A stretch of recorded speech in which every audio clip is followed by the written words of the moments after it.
High students, political সায়েন্সের একটা বিশেষ টপিক নিয়ে আলোচনা করব। এটা হলো বিএ ক্লাস এবং বিএ অনার্সদের জন্য এটা বিশেষ প্রয়োজনীয় একটা টপিক। তো এটা হচ্ছে পলিটিক্যাল সায়েন্সের বিএ এবং বিএ অনার্সদের জন্য একটা বিশেষ গুরুত্বপূর্ণ টপিক। টপিকটি হলো নয়া উদারনীতিবাদ। তো এই নয়া উদারনীতিবাদ যদি তোমাদের টিকা হিসাবে দেয়, তখন তোমাদের হয়তো 5 মার্কসের টিকা দিল, সেক্ষেত্রে তোমাদের এইভাবে লিখতে হবে।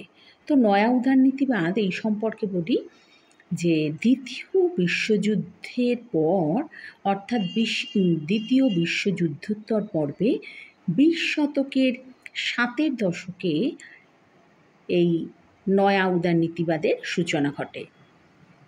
এই নয়া উদারনীতিবাদী তত্ত্বের মূল প্রবক্তারা ছিলেন পিটার কেউহান, জোসেফ নাই, রোজনাউ প্রমুখরা।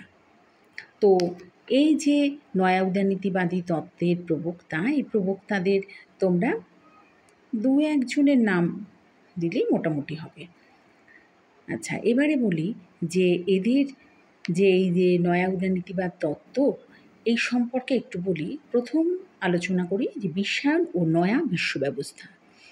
নয়া উদারনীতিবাদী দৃষ্টিভঙ্গির প্রবক্তাদের মতে বিশ্বায়নের ফলে সারা বিশ্ব জুড়ে এক নয়া ব্যবস্থার সূচনা হচ্ছে। এই যে নয়া ব্যবস্থার সূচনা হচ্ছে, এটাই হচ্ছে নয়া ব্যবস্থা। তো বিশ্বায়নের ফলে মূলত বাণিজ্য নীতি চালু হয়। এই বাণিজ্য নীতি চালু হওয়ায় রাষ্ট্রগুলোর মধ্যে পুঁজি বিনিয়োগ বৃদ্ধি হয়, বিশ্ব বাণিজ্যে তাদের অংশগ্রহণ তারা করতে থাকে, আমদানি ও রপ্তানি হতে থাকে। ফলে এই আমদানি রপ্তানি বৃদ্ধি পেতে থাকে। সম্পদের সদ্ব্যবহার, পণ্য উৎপাদনের মান উন্নয়ন এবং আধুনিকীকরণ এগুলো কিন্তু হয়ে থাকে। আর এইগুলোর গুরুত্ব দিনে দিনে বেড়ে যাচ্ছে। এছাড়া আধুনিক শিল্প প্রযুক্তির বিকাশ, বিভিন্ন বহুজাতিক শিল্প সংস্থার দ্বারা প্রযুক্তির হস্তান্তর প্রভৃতির ফলে পৃথিবীতে একটা নয়া অর্থব্যবস্থার সূচনা হয়েছে।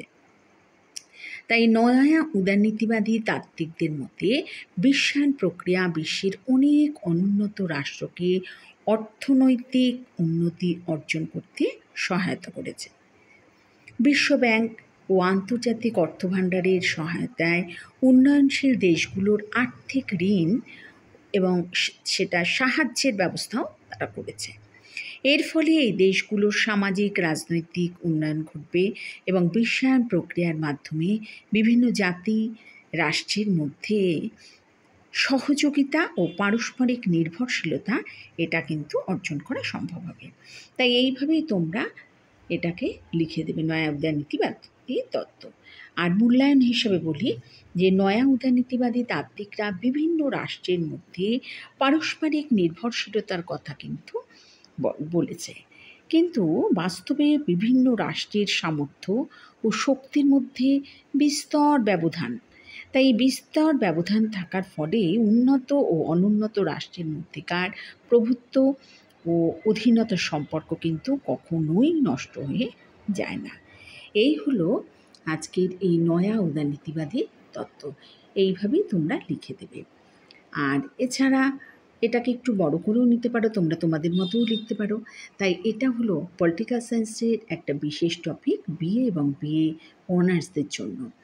আর যদি কিছু প্রয়োজন মনে করো, তোমরা কিছু জিজ্ঞাসা থাকে, তাহলে 8775694667 এই ফোন নাম্বারে তোমরা জানতে পারো।